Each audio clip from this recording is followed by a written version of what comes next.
Hello friends. हम मनोज कुमार मिश्रा के हिंदी साहित्य का संक्षिप्त एवं सरल इतिहास का अध्ययन कर रहे थे, जिसमें हम आदिकाल से लेकर जो लेखन की पद्धतियां हैं वहां से लेकर के और प्रगतिवाद तक का अध्ययन कर चुके हैं। और उसके बाद आज के वीडियो में हम प्रयोगवाद का अध्ययन करेंगे, जिसकी समय है 1943 ईस्वी से 1953 ईस्वी तक। आशा करती हूँ आप सभी ठीक होंगे। तो हम इसे स्टार्ट करने से पहले एक बार आपको ये बता दूं कि अगर आपको वीडियोस अच्छी लगती है तो आप चैनल को लाइक शेयर सब्सक्राइब करके बेल आइकन प्रेस ज़रूर करें, ताकि आने वाले सभी वीडियो आपको प्राप्त हो जाएं। तो बिना देरी किए आज का चैप्टर हम शुरू करते हैं प्रयोगवाद के बारे में। तो फर्स्ट पॉइंट हम ले लेते हैं इनका। ये डॉक्टर नगेंद्र के अनुसार है। इसकी समय सीमा हमने देख ली 1943 ईस्वी से 1953 ईस्वी तक। नगेंद्र के अनुसार हिंदी साहित्य में प्रयोगवाद नाम उन कविताओं के लिए रूढ़ हो गया है जो कुछ नए भावबोधों, संवेदनाओं तथा उन्हें प्रेषित करने वाले शिल्पगत चमत्कारों को लेकर शुरू शुरू में तार सप्तक के माध्यम से 1943 ईस्वी में प्रकाशन जगत में आई। तो तार सप्तक का प्रकाशन कब हुआ था? 1943 ईस्वी में। ठीक है, याद रखना आपको। जो प्रगतिशील कविताओं के साथ विकसित होती गई तथा इसका पर्यावासन या समापन, जिसे कहेंगे, नई कविता में हो गया। ठीक है। डॉक्टर गणपति चंद्रगुप्त के अनुसार है 1943 ईस्वी में अज्ञे के नेतृत्व में हिंदी कविता के क्षेत्र में एक नए आंदोलन का प्रवर्तन हुआ, जिसे अब तक विभिन्न संस्थाएं जैसे प्रयोगवाद, प्रपद्यवाद और नई कविता आदि प्रदान की गई। ये संज्ञा इसके विकास की विभिन्न अवस्थाओं एवं दिशाओं को सूचित करती है। यथा प्रारंभ में, जबकि कवियों का दृष्टिकोण एवं लक्ष्य स्पष्ट नहीं था, नूतनता की खोज के लिए केवल प्रयोगों की घोषणा की गई थी, तो इसे प्रयोगवाद कहा गया। और ये जो वीडियो है ये हिंदी साहित्य से रिलेटेड जितने भी कॉम्पिटिटिव एग्ज़ाम्स हैं उन सभी के लिए वेरी इंपॉर्टेंट है। चाहे वो टीजीटी हो, पीजीटी हो, नेट हो, जेआरएफ हो, नेट जेआरएफ हो, पीएचडी एंट्रेंस हो, या असिस्टेंट प्रोफेसर के एग्ज़ाम हो, आरपीएससी का हो, एमपीएससी का हो, या GDC first grade second grade, उन सभी के लिए उतना ही इम्पोर्टेंट है जितना ऑल हिंदी एग्ज़ाम्स के लिए। जितने भी एग्ज़ाम्स में हिंदी साहित्य का इतिहास आता है उन सभी के लिए वेरी इंपॉर्टेंट है। तो इसे आप ज़रूर देखें और अपने अध्ययन को मजबूत करें। तो आगे हम शुरू करते हैं। इस आंदोलन की एक शाखा ने श्री नलिन विलोचन शर्मा के नेतृत्व में प्रयोग को अपना साध्य स्वीकार करते हुए अपनी कविताओं के लिए क्या शब्द प्रयोग किया? प्रपद्यवाद का प्रयोग किया था। किसने? नलिन विलोचन शर्मा ने। ठीक है, तो ये आपको याद रखना है। प्रपद्यवाद शब्द का प्रयोग किसने किया? नलिन विलोचन शर्मा ने। आगे है डॉक्टर जगदीश गुप्ता एवं लक्ष्मीकांत वर्मा ने इसे अधिक व्यापक क्षेत्र प्रदान करते हुए नई कविता नाम से प्रचारित किया। किसने नई कविता के नाम से प्रचारित किया? तो जगदीश गुप्ता और लक्ष्मीकांत वर्मा ने। ठीक है, आगे है सारांश देख लेते हैं इसमें। उपयुक्त दोनों विद्वानों के कथनों के आधार पर सारांश यह कहा जा सकता है कि सन 1943 ईस्वी में अज्ञा द्वारा संपादित किया तार सप्तक के माध्यम से नए भाव, नए विचार एवं नए प्रयोगों के साथ जो काव्य हिंदी में रचा गया उसे ही क्या कहा गया? प्रयोगवाद नाम से पुकारा जाता है। आगे इसके विशेष तथ्य देख लेते हैं। तार सप्तक के कवियों ने इस काव्य धारा की कविताओं के लिए प्रयोगवाद शब्द का प्रयोग नहीं करके प्रयोगशील अथवा प्रयोग शब्द का ही प्रयोग किया था। ठीक है, तो तार सप्तक के जो कवि थे उनका पहले प्रयोग प्रयोगवाद शब्द का प्रयोग नहीं हुआ था। किसका हुआ था? प्रयोगशील शब्द का हुआ था। जैसे प्रगतिवाद में पहले प्रगतिवाद का नहीं, प्रगतिशील शब्द का प्रयोग हुआ था है, उसी प्रकार से यहाँ पर प्रयोगवाद नहीं, प्रयोगशील शब्द का प्रयोग हुआ था। और इसको प्रयोगवाद नाम किसने दिया था? तो सर्वप्रथम नाम दिया था नंद दुलारे वाजपेयी ने अपने एक निबंध, कौन सा निबंध था इनका? प्रयोगवादी रचनाएं, इसमें प्रदान किया था। क्या नाम? प्रयोगवाद। ठीक है, तो किसने किया था? नंद दुलारे वाजपेयी। ये नाम आपको याद रखना, ही पूछ लिया जाता है। प्रगतिवाद का किसने बोला था? तो मुक्तिबोध ने। और प्रयोगवाद किसने बोला है? तो नंद दुलारे वाजपेयी ने। ठीक है, तो अज्ञा सच्चिदानंद हीरानंद वात्स्यायन अज्ञा, इनका पूरा नाम ही ये पूछ लिया जाता है, कभी कभी इंटरव्यू में लिखवा भी लिया जाता है। तो इस नाम को आप अच्छे से याद करके रखें और लिखने की प्रैक्टिस करें। इस काव्य धारा के प्रवर्तक माने जाते हैं प्रयोगवाद के, ठीक है। उनके द्वारा संपादित पत्रिका कौन सी है? प्रतीक पत्रिका है इनकी। पत्रिका की शुरुआत इनसे मानी जाती है। आगे है लक्ष्मीकांत वर्मा के अनुसार प्रयोगवाद ज्ञात से अज्ञात की ओर बढ़ने की बौद्धिक जागरूकता है। क्या है? ज्ञात से अज्ञात की ओर बढ़ने की बौद्धिक जागरूकता है। ये कथन किसका है? लक्ष्मीकांत वर्मा का है। आगे चलकर प्रयोगवाद का ही विकास किसके रूप में हुआ? नई कविता के नाम से हुआ, ठीक है। आगे डॉक्टर बच्चन सिंह के अनुसार प्रयोगवाद का मूल आधार क्या था? वैयक्तिकता या व्यक्तिवाद, ठीक है। प्राइवेसी है, वैयक्तिकता या व्यक्तिवाद, ठीक है, याद रखना है। आगे प्रयोगवाद को प्रगतिवाद की प्रतिक्रिया भी कहा जाता है। तो बोलते हैं प्रयोगवाद का उदय किसके प्रतिक्रिया के स्वरूप हुआ था? तो प्रगतिवाद की प्रतिक्रिया के स्वरूप प्रयोगवाद का उदय हुआ था। आगे डॉक्टर गणपति चंद्रगुप्त ने प्रयोगवाद एवं नई कविता दोनों काव्य आंदोलनों को संयुक्त रूप से अति यथार्थवादी काव्य परंपरा नाम दिया है। किसने? गणपति चंद्रगुप्त ने। आगे हिंदी का प्रयोगवादी आंदोलन मूलतः पश्चिमी मतलब अंग्रेजों के न्यू सिग्नेचर आंदोलन से प्रभावित नजर आता है। न्यू सिग्नेचर 1932 ईस्वी में न्यू सिग्नेचर शीर्षक से एक काव्य संग्रह ब्रिटेन में प्रकाशित हुआ था। इसे स्टेफेन स्पेंडर, ओडेन, लेहमान, एम्पसन आदि की रचनाएं संकलित की गई थीं। आगे है अज्ञा ने इस काव्य धारा के लिए प्रयोगवाद नाम को स्वीकार नहीं किया था, ठीक है। अज्ञा ने, ये क्वेश्चन पूछ लिया था किसने प्रयोगवाद शब्द का प्रयोग नहीं मतलब नाम स्वीकार नहीं किया था? तो अज्ञा ने नहीं किया था। इन्हें दूसरा सप्तक 1951 की भूमिका में इस नाम का घोर विरोध किया तथा प्रतीक पत्रिका में जून 1951 के अंक में इस काव्य के लिए नई कविता संज्ञा प्रयोग की। नई कविता नाम का प्रयोग उन्होंने किया, ठीक है। प्रयोगवाद को प्रतीकवाद भी कहा जाता है क्योंकि प्रयोगवादी कविता नवीन प्रतीक विधान से युक्त है। आगे अस्तित्ववाद, तो ये पूछ रहा था अज्ञा किसके समर्थक थे? तो अज्ञा जो है अस्तित्ववादी थे, ठीक है, याद रखना, ये पूछा गया है पहले पेपर में कई बार। तो ने प्रयोगवाद को सर्वाधिक प्रभावित किया। किसने? अस्तित्ववाद ने प्रयोगवाद को सर्वाधिक प्रभावित किया। आगे प्रयोगवादी कविताओं में मध्यम वर्गीय व्यक्ति की जीवन की पीड़ा के अनेक स्वर जो है उभरे हैं, परंतु इसमें दीप्त काम वासना की प्रधानता देखने को मिलती है, ठीक है। आगे लोक कल्याण की उपेक्षा प्रयोगवाद का सबसे बड़ा दोष माना गया है। किसकी? लोक कल्याण की उपेक्षा, क्योंकि ये व्यक्तिवादी चेतना पर आधारित है, ठीक है, इसलिए लोक कल्याण की उपेक्षा इसका सबसे बड़ा दोष माना गया है। 15वां है प्रयोगवादी कवि यथार्थवादी है। कैसा है? यथार्थवादी है। वे भावुकता के स्थान पर ठोस बौद्धिकता को स्वीकार करता है, ठीक है। आगे है प्रयोग धर्मिता ही प्रयोगवादी काव्य का इष्ट है। इसमें भाषा, शिल्प, छंद, अलंकार, प्रतीक, बिंब, उपमान आदि की दृष्टि से इन कवियों ने नए नए प्रयोग किए हैं। और इसे नंदुलारे वाजपेयी ने प्रयोगवाद को क्या कहा है? बैठे ठाले का धंधा कहकर पुकारा है। और ये इंपॉर्टेंट है, ये पूछा गया है, कोटेशन पूछ ली जाती हैं, तो इसे याद रखें। आगे है तार सप्तक के बारे में हम पढ़ेंगे। और तार सप्तक अज्ञा के अनुसार एक ही प्रकार की भाव चेतना के तार में पिरोए 7 कवियों की रचनाओं का संकलन क्या है? तार सप्तक कहलाता है। तार सप्तक मूलतः प्रभाकर माचवे के दिमाग की उपज मानी जाती है। ये क्वेश्चन पूछा जाता है किसके दिमाग की उपज है? प्रभाकर माचवे के दिमाग की उपज मानी जाती है तार सप्तक, परंतु इनके प्रवर्तन का श्रेय अज्ञा को प्रदान किया जाता है। अज्ञा ने तार सप्तक के कवियों के बारे में लिखा है। क्या लिखा है देख लेते हैं। ये 7 कवि किसी एक स्कूल के नहीं, वे राही नहीं अपितु राहों के अन्वेषी हैं। ये कोटेशन पूछ लिया जाता है, तो तार सप्तक में ये लिखा हुआ है, ठीक है। आगे है हिंदी साहित्य जगत में अब तक 4 तार सप्तक की स्थापना हो चुकी है, जिसके अंतर्गत वर्ष एवं जो वर्ष में शामिल जो कवियों का विवरण निम्नानुसार दिया गया है और इसका सूत्र से आप याद भी कर सकते हैं।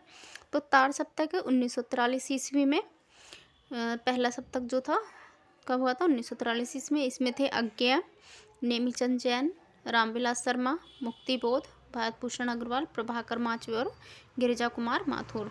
तो ये क्वेश्चन भी पूछ लिया जाता है कि इसमें कौन शामिल नहीं है पहले तार सप्तक में। तो इन सबके नाम आपको याद रखने हैं, चारों तार सप्तकों के सबके कवियों के नाम याद रखने हैं, ये कौन से सप्तक में कौन से कवि हैं, ठीक है। तो इसको आप इस तरीके से सूत्र से याद कर सकते हैं। अज्ञा ने नेमी राम से मुक्ति पाने के लिए भारत प्रभाकर को गिरा दिया, ठीक है। और तार सप्तक को ही प्रथम सप्तक भी कहा जाता है। ठीक है, आगे द्वितीय सप्तक है। हिंदी साहित्य में आधुनिक संवेदना का सूत्रपात तार सप्तक 1943 के प्रकाशन से ही माना जाता है। और दूसरा सप्तक का है 1951 में इसका प्रकाशन वर्ष होता है।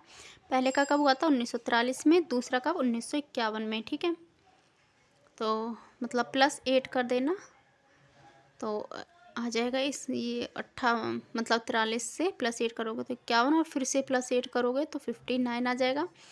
ठीक है, और उसके बाद देखते हैं 20 का है या 8 वाला है। इसमें हरिनारायण व्यास दूसरे सप्तक में थे। कौन? हरिनारायण व्यास, धर्मवीर भारती, रघुवीर सहाय, चौथे हैं शकुंतला माथुर और नरेश मेहता, शमशेर बहादुर सिंह और भवानी प्रसाद मिश्र। ये हमारे दूसरे सप्तक के कवि हैं। और इसको सूत्र है, हरि धर्म के लिए रघुवीर ने शकुंतला को नरेश सिंह के भवन से निकाल दिया। ठीक है, अब हम तीसरे सप्तक के कवियों के बारे में पढ़ लेते हैं। और इसका प्रकाशन वर्ष क्या है? 1959। तो +8 किया 43 में तो ये आ गया। इसके जो कवि हैं वो है कुंवर नारायण, केदारनाथ सिंह, सर्वेश्वर दयाल सक्सेना, विजयदेव नारायण शाही, कीर्ति चौधरी, प्रयाग नारायण त्रिपाठी, मदन वात्स्ययन।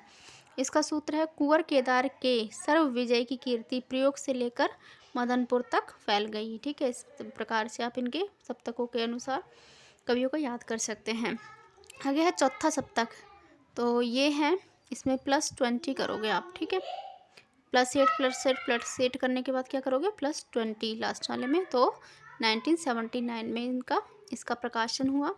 और इसमें जो कवि हैं वो देख लेते हैं। अवधेश कुमार, राजकुमार कुंभज, श्री राम वर्मा, राजेंद्र किशोर, नंद किशोर आचार्य, सुमन राजे, स्वदेश भारती। ठीक है, इसको याद करने का जो ट्रिक है वो है, अवधेश के राजकुमार श्री राम ने राजेंद्र नंद किशोर को सुमन के साथ स्वदेश भेज दिया। ठीक है, अब हम पढ़ते हैं नकेनवाद या प्रपद्यवाद। इसका समय क्या है? 1956। ठीक है, इसमें अज्ञे द्वारा संपादित तार सप्तक और दूसरा सप्तक से प्रेरित होकर नलिन लोचन शर्मा ने अपने 2 साथियों केसरी कुमार और नरेश कुमार को मिलाकर क्या बनाया था? नकेनवाद।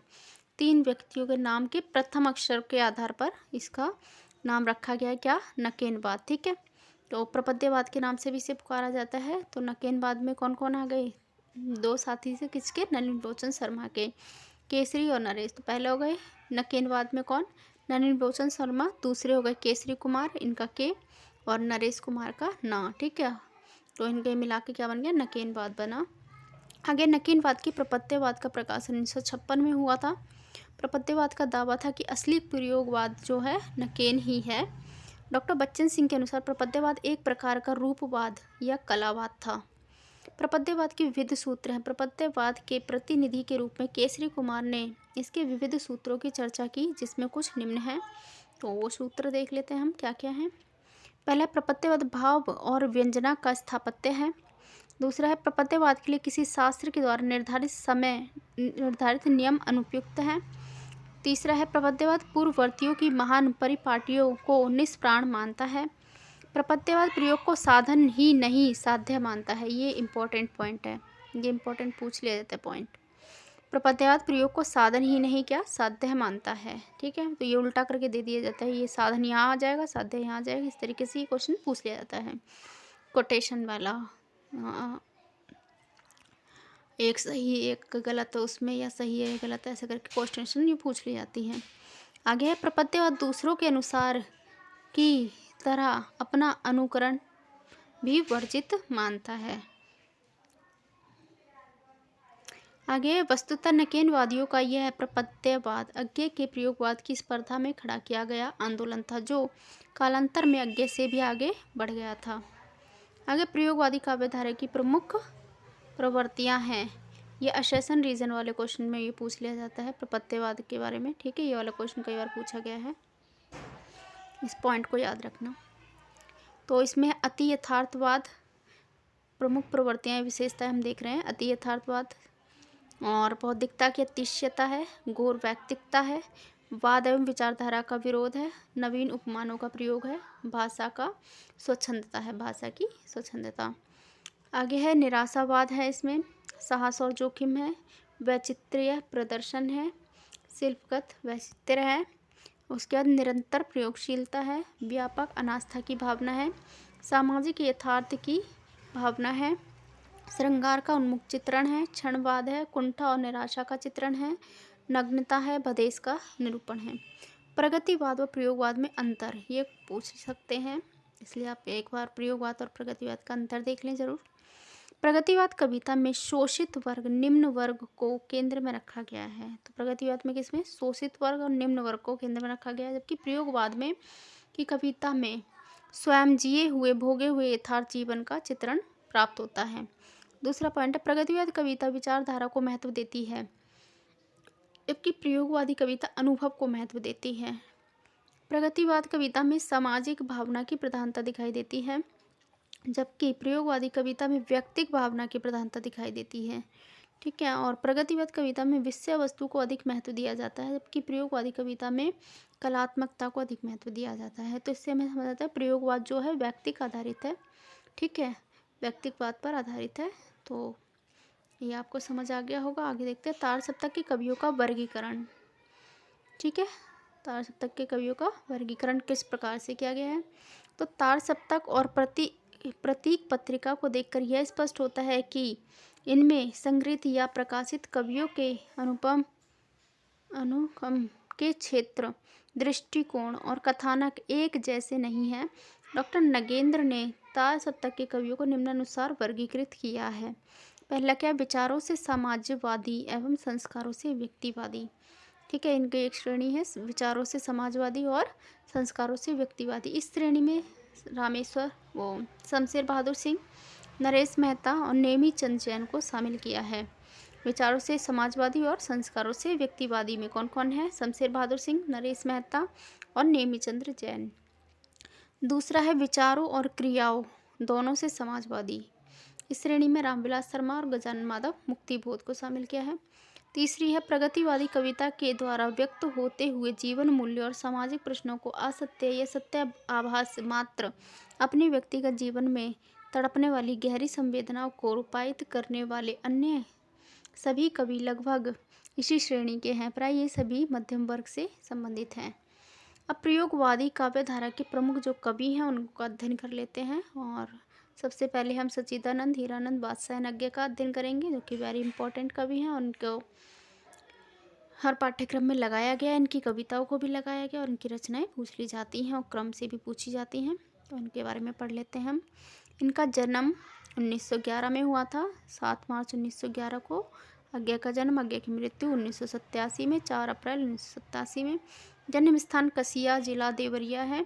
और प्रमुख रचनाएं, काव्यात्मक रचनाएं हैं इनकी। पहली है भग्नदूत 1933 में, चिंता 1942 में, इत्तेलाम 1946 में, हरिघास पर क्षणवा 1949 में, बाबरा हेरी 1954 में, इंद्रधनुष रोंदे हुए 1957 में, कितनी नाव में कितनी बार, सागर मुद्रा, आंगन के पार द्वार 1961 में, इसमें इन्हें साहित्य अकादमी पुरस्कार मिला था।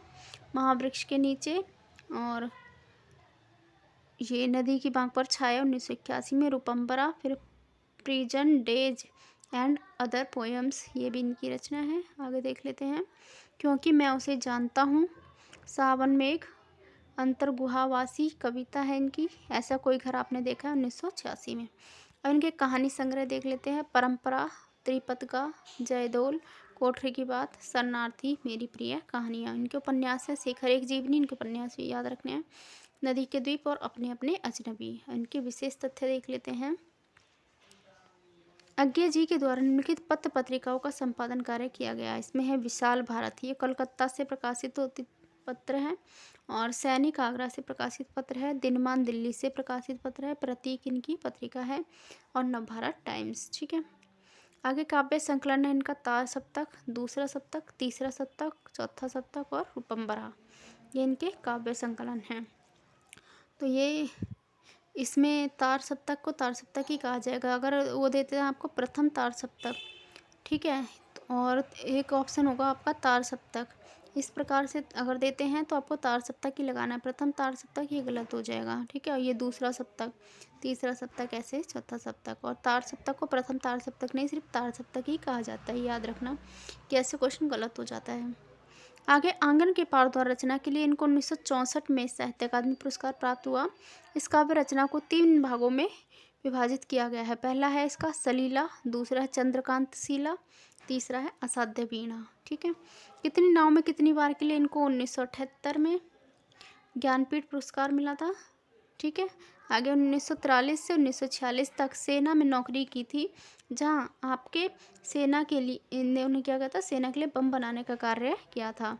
इनका जीवन यायावरी एवं क्रांतिकारी रहा, जिसके कारण ये किसी एक व्यवस्था से बंधकर नहीं रह सके। इन्होंने गधे जैसे जानवर को भी काव्य का विषय बनाया था। जैसे मूत्र सिंचित मृतिका के व्रत में 3 टांगों पर खड़ा नतग्रीव धैर्य धन गधा। आगे है, इनके काव्य की मूल प्रवृत्ति आत्मस्थापन या अपने आप को थोपने की रही है, अर्थात इन्होंने स्वयं का गुणगान करके दूसरों को तुच्छ सिद्ध करने का प्रयास किया है। इनकी कविताओं में प्रकृति, नारी, काम, वासना आदि विभिन्न विषयों का निरूपण हुआ है, किंतु वह भी ये अपने अहम और दम्भ को छोड़ नहीं पाए। आगे है, हरी घास पर क्षण भर इनकी प्रौढ़ रचना मानी जाती है। इसमें बुलबुल, श्यामा, फुदकी, दहगल, कौवा जैसे विषयों को लेकर कवि ने अपनी अनुभूति का परिचय दिया है। बावरा अहेरी इनके जीवन दर्शन को प्रतिबिंबित करने वाली रचना है। कौन सा? बावरा अहेरी इनके जीवन को प्रतिबिंबित करने वाली रचना है। इंद्रधनुष रोंदते हुए रचना नए कवियों की भावनाओं को अभिव्यक्त किया गया है। इसमें हिंदी साहित्य में इनको कठिन गद्य का प्रेत कहा जाता है। जैसे कठिन काव्य का प्रेत किसे कहा जाता है? केशव दास को। उसी प्रकार से कठिन गद्य का प्रेत किसे कहा जाता है? अज्ञे को। याद रखना है, पूछ लिया जाता है क्वेश्चन। आगे है, केशव दास को कठिन काव्य का प्रेत कहा जाता है। आगे है, इनकी असाध्य वीणा कविता में मौन भी है, अद्वैत भी है, रचना प्रक्रिया भी है, रहस्य भी है, यदि नहीं तो संवेदना। यह इनकी प्रतिनिधि कविता भी मानी जाती है। यह कविता जैन, बुद्धिज्म, ध्यान संप्रदाय या शब्द संप्रदाय पर आधारित है। इनकी कविताओं में ओजमयी पदावली देखने को मिलती है। इनको व्यष्टि चेतना का कवि कहा जाता है। ठीक है, कौन सा? व्यष्टि चेतना कवि किसे कहा गया है? अज्ञे को। आगे दूसरे महत्वपूर्ण कवि हैं प्रयोगवाद के, तो भवानी प्रसाद मिश्र। क्या इनका जन्मकाल 1914 में, मृत्यु 1985 में। जन्म स्थान है टिमरनी, जो गांव है, जिला होशंगाबाद, मध्य प्रदेश में।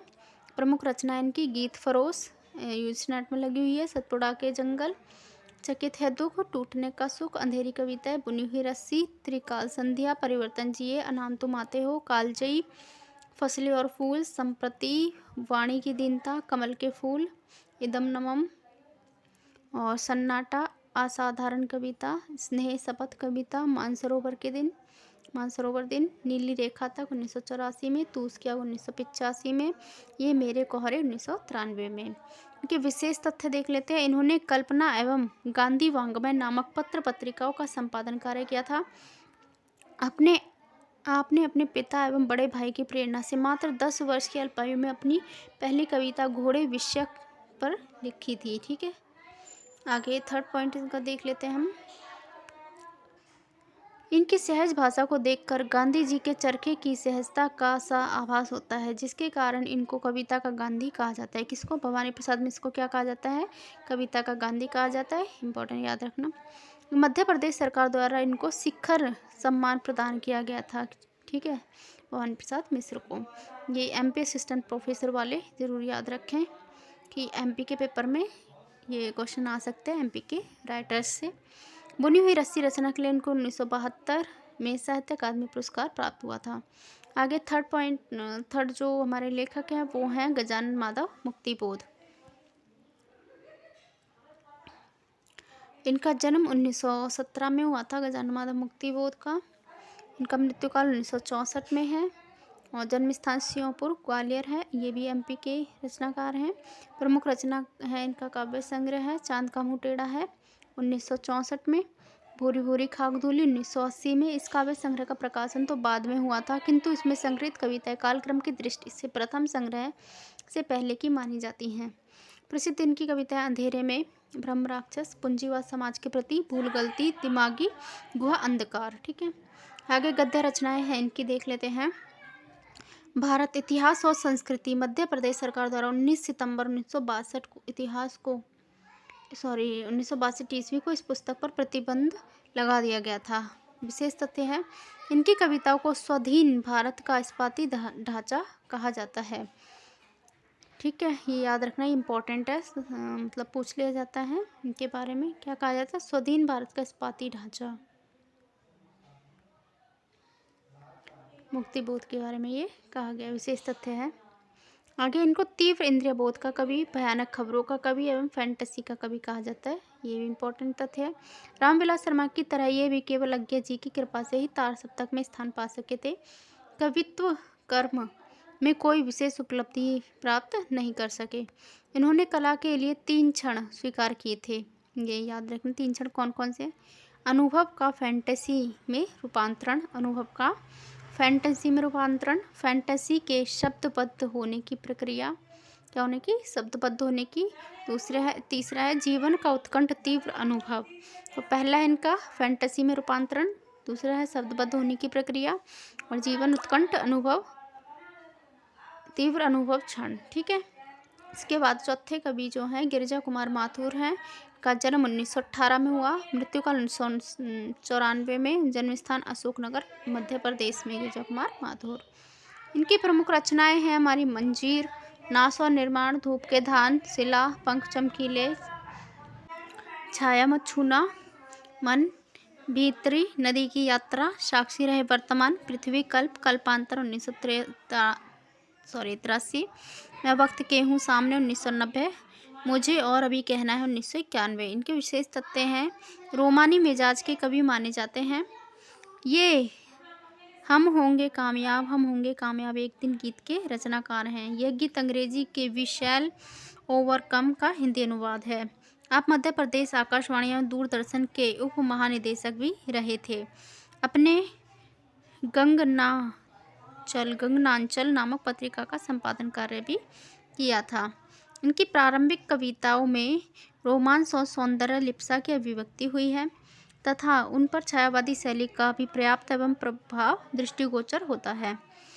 छठा पॉइंट है इसका, डॉक्टर शिव कुमार मिश्र के अनुसार इनकी कविताओं पर निराशा, विषाद, असफलता और रुग्णता की छाप पाई जाती है। अपनी कविताओं में इन्होंने कहीं कहीं सवैया छंद को छोड़कर एक नए छंद रूप प्रदान किया है। मैं वक्त के हूँ सामने रचना के लिए इनको 1991 में साहित्य अकादमी पुरस्कार प्राप्त हुआ था। किसके लिए? मैं वक्त के हूँ सामने रचना पर। आगे हैं नेक्स्ट कवि धर्मवीर भारती। इनका जन्म है 1926, मृत्यु है 1997, जन्म स्थान है इलाहाबाद। प्रमुख रचनाएं हैं इनकी ठंडा लोहा 1952 में, 7 गीत वर्ष 1959 में, अंधा युग गीति नाट्य है, कनुप्रिया, सपना अभी भी 1993 में, अध्यांत 1999 में। प्रसिद्ध कविता हैं मृत्यु गाथा, सृष्टि का आखिरी आदमी, देशांतर, टूटा पहिया। इनके विशेष तथ्य हैं, ये प्रारंभ में इलाहाबाद विश्वविद्यालय में हिंदी के प्राध्यापक रहे। 1987 तक धर्म युग पत्रिका के संपादक रहे। इनकी कविताएं मूलतः गीतात्मक है। इनमें लोक परिवेश की मस्ती और उल्लास के स्थान पर उदासी, सूनापन अधिक नजर आता है। इनकी कविताओं के प्रमुख विषय रूपा, शक्ति, उद्यम, काम वासना एवं स्वच्छंद विलास है। डॉक्टर गणपति चंद्रगुप्त के अनुसार है ये पॉइंट। ठीक है। आगे कनुप्रिया रचना में राधा के परंपरागत चरित्र को नए रूप में प्रस्तुत करने का प्रयास किया गया। राधा कृष्ण के वासनात्मक संबंधों का चित्रण इसमें पूर्ण रुचि एवं सजीवता के साथ किया गया है। आपने धर्मयुग, निकष, आलोचना नामक 3 पत्रिकाओं का संपादन कार्य किया था। साहित्यकारों की सहायतार्थ आपने 1943 में परिमल नामक संस्था की स्थापना की। किसने? धर्मवीर भारती ने परिमल नामक संस्था की स्थापना की थी। इन्होंने सिद्ध साहित्य पर शोध उपाधि प्राप्त की थी। आपके द्वारा रचित सूरज का 7वां घोड़ा रचना पर टीवी धारावाहिक 7 कड़ियों में भी प्रसारित हुआ था। पंख, पहिए और पट्टियों का संबंध किससे है? अंधा युग से माना जाता है। ठीक है। और नरेश मेहता जी के बारे में पढ़ लेते हैं। इनका जन्म 1922 में हुआ। प्रमुख रचना है इनकी वन पाखी सुनो, बोलने दो चीड़ को, मेरा समर्पित एकांत उत्सव, संशय की एक रात 1962 में, मेरा मौन हो 1983 में, महाप्रस्थान, शबरी, प्रभात पर्व, उत्सवा, आरण्य 1985 में, प्रार्थना पुरुष 1985, समय देवता प्रसिद्ध कविता है, और चैत्य 1993। इनके विशेष तथ्य हम देख लेते हैं। इनके द्वारा रचित संशय की एक रात 1962 में नाट्य शैली में लिखा गया एक लंबी कविता है। ठीक है, अब इसमें जो संशय है उसके बारे में देख लेते हैं। क्या संशय है? राम के मन में संशय को चित्रित किया गया है। समुद्र में पुल बांधे जाने पर राम का मन संशय से भर जाता है। वे सोचते हैं कि एक सीता के लिए इतना बड़ा नरसंहार क्यों किया जाए, परंतु सहयोगियों द्वारा यह कहे जाने पर कि यह युद्ध सीता के लिए नहीं अपितु प्रजा के लिए लड़ा जा रहा है, तो वे युद्ध करने के लिए तैयार हो जाते हैं। प्रार्थना पुरुष इसके द्वारा रचित खंड काव्य है। इसमें महात्मा गांधी जी के जीवन चरित्र का वर्णन किया गया है। इसने अरण्य रचना के लिए 1988 में साहित्य अकादमी पुरस्कार प्राप्त हुआ था। 1922 में हिंदी में संपूर्ण योगदान के लिए क्या मिला था? ज्ञानपीठ पुरस्कार मिला था 1992 में। आगे समय देवता इनकी लंबी कविता एवं प्रसिद्ध कविता है, जो इन्हें मेरा समर्पित एकांत उत्सव में संकलित है। आगे पढ़ेंगे शमशेर बहादुर सिंह के बारे में। इनका जन्म 1911 में, मृत्यु 1993 में, जन्म स्थान देहरादून। प्रमुख रचनाएं हैं अमन का राग, चुका भी नहीं हूँ मैं, इतने पास अपने, काल तुझसे होड़ है मेरी, उदिता 1980 में, बात बोलेगी हम नहीं 1981 में, टूटी हुई बिखरी हुई 1990 में। के विशेष तथ्य देख लेते हैं। ये विचार से मार्क्सवादी, संस्कार से व्यक्तिवादी और अनुभव से रूमानी नजर आते हैं। हिंदी साहित्य जगत में इनको कवियों का कवि भी कहा जाता है। ठीक है, इनकी कविताओं का मुख्य स्वर कुंठित प्रेम है। शमशेर बहादुर, ये याद रखना है, कवियों का कवि किसे कहा जाता है? शमशेर बहादुर सिंह को कहा जाता है। ठीक है, इन कविता का मुख्य स्वर क्या है? कुंठित प्रेम है। इन्होंने कहानी एवं नया साहित्य नामक पत्रिकाओं का संपादन कार्य किया था। इनकी जो अमन का राग रचना है प्रगतिवादी सरोकारों से संबंधित एक लंबी कविता है। ये इम्पोर्टेंट कविता है इनके अमन का राग। उदिता रचना की भूमिका में वे प्रगतिवादी काव्य आंदोलन की आवश्यकता महसूस करते हुए किंतु अपने वर्ग संस्कार के कारण इसे जोड़ ना सके। उदिता रचना में जो है 2 भूमिकाएं हैं। इन्हें उत्तर प्रदेश सरकार की ओर से मैथिली शरण गुप्त तथा पुरस्कार तथा मध्य प्रदेश सरकार की ओर से कबीर सम्मान प्राप्त हुआ था। आगे है चुका भी नहीं हूँ मैं, रचना के लिए 1977 में साहित्य अकादमी पुरस्कार प्राप्त हुआ था। आगे हम पढ़ेंगे रघुवीर सहाय के बारे में। इनका जन्म 1929 में, मृत्यु 1990 में। प्रमुख रचनाएं हैं सीढ़ियों पर धूप में, प्रथम काव्य संग्रह आत्महत्या के विरुद्ध 1967 में, लोग भूल गए 1982 में, मेरा प्रतिनिधि, हंसो हंसो जल्दी हंसो, कुछ पत्ते कुछ चिट्ठियाँ 1989 में। विशेष तथ्य इनके बारे में। लोग भूल गए हैं रचना के लिए इनको 1984 में साहित्य अकादमी पुरस्कार प्राप्त हुआ। सीढ़ियों पर धूप में एक अनाहत जिजीविषा और मध्यम वर्गीय जीवन का दबाव और लोकतंत्र की विडंबना चित्रित है। हंसो हंसो जल्दी हंसो में आपातकाल से संबंधित कविताओं का संग्रह किया गया। रघुवीर सहाय के हर काव्य संग्रह के प्रारंभ में भूमिका लिखी गई है, परंतु इस काव्य के प्रारंभ में कोई भूमिका नहीं है। कविता मौन है, बोलने को मनाही है। इसके बाद है भारत भूषण अग्रवाल के जन्म है 1919 में। प्रमुख रचना है छवि के बंधन, जागते रहो, मुक्ति मार्ग, ओ प्रस्तुत मन, कागज के फूल, एक उठा हुआ हाथ 1970 में, उतना वह सूरज है, अग्निलिख इनको इम्पोर्टेंट है, पूछ लिया जाता है। शेष तथ्य है छवि के बंधन रचना में सौंदर्य, प्रेम एवं विरह की अनुभूति के साथ साथ निराशा, पीड़ा, पराजय तथा दर्द की भी अभिव्यक्ति हुई है। इनके द्वारा रचित निम्न गीत लाल सेना का गीत, लाल जवानों का पानी, लाल निशान आदि में मार्क्सवादी स्वर प्रस्फुटित होता है। उतना वह सूरज रचना के लिए 1978 में साहित्य अकादमी पुरस्कार प्राप्त हुआ था। आगे 10 कवि हैं प्रभाकर माचुए। इनकी रचनाएं हैं मेपल, स्वप्नभंग, अनुक्षण, जहाँ शब्द हैं तेल की पकौड़ियाँ। हरिनारायण व्यास है। इनका जन्म काल 1923 में। प्रमुख रचनाएं एक नशीला चांद, उठे बादल झुके बादल, मृग और तृष्णा, त्रिकोण पर सूर्योदय, ये वाला रचना है इनकी इम्पोर्टेंट, त्रिकोण पर सूर्योदय। आगे हैं शकुंतला माथुर। इनका जन्म काल 1922 में है। प्रमुख रचनाएं हैं अभी और कुछ, इनका चांदनी और चूनर, दोपहरी, सुनसान साड़ी। निमित चंद्र जैन। का 1918 में जन्म है और प्रमुख रचनाएं अचानक हम फिर 1999 में। और नेक्स्ट वीडियो हम नवलेखन नई कविता युग 1953 से पढ़ेंगे। और जब तक के लिए हमने आज प्रयोगवाद का अध्ययन किया है और अब नेक्स्ट में हम नई कविता के बारे में अध्ययन करेंगे। तब तक के लिए धन्यवाद। और चैनल पे पहली बार आए हो तो चैनल को लाइक शेयर सब्सक्राइब करके बेल आइकन प्रेस ज़रूर करें। और चैनल पे आपको और प्लेलिस्ट भी बनी हुई है, वो आप और वीडियोस जो पहले बन चुकी हैं उन्हें आप देख सकते हैं और अपना रिवीजन भी कर सकते हैं। रिवीजन जितनी बार करोगे उतना ही आपका साहित्य स्ट्रॉन्ग होगा और उतने ही आपको पेपर करने में आसानी होगी। तो आप प्लेलिस्टों को ज़रूर देखें और वहाँ से अध्ययन भी करें। प्रीवियस ईयर कुछ पेपर भी पड़े हुए हैं सॉल्व किए हुए, वो भी आप देखें और मैं कोशिश करूँगी और भी पेपर सॉल्व करवाऊँ। तो आपको अगर लगता है कि मैं जल्द से जल्द लाऊँ तो आप फिर कमेंट बॉक्स में कमेंट करके बता सकते हैं, तो मैं और पेपर भी सॉल्व करा दूँगी। तब तक के लिए धन्यवाद।